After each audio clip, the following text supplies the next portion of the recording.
স্কটল্যান্ডের পশ্চিম উপকূলের আটলান্টিক সাগরে নামানো হয়েছে SG-1 ফ্যাথম, একটি ক্ষুদ্র সাবমেরিন-রূপী ড্রোন। এটি টর্পেডোর মতো হলেও মূলত ড্রোন ভিত্তিক নজরদারি যন্ত্র, যা দীর্ঘ সময় সাগরের নিচে চলতে পারে এবং শত্রুপক্ষের উপস্থিতি শনাক্ত করতে সক্ষম। প্রকল্প ব্যবস্থাপক ক্যাটি রেইন জানিয়েছেন, ফ্যাথমের সফটওয়্যার ও সেন্সরগুলো দশকের তথ্যের উপরে ভিত্তি করে তৈরি, তাই এটি দ্রুত হুমকি শনাক্ত করতে পারে।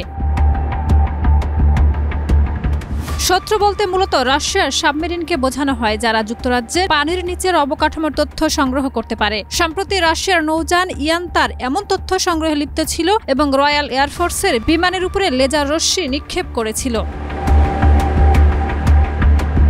ফ্যাথম তৈরি করেছে জার্মানির হেলসিং প্রতিষ্ঠান এবং বর্তমানে রয়্যাল নেভি পরীক্ষা করছে। এটি নিঃশব্দে চলতে পারে এবং প্রয়োজন হলে অন্যান্য ড্রোনের সঙ্গে সমন্বয় করে দীর্ঘ সময় টহল দিতে সক্ষম।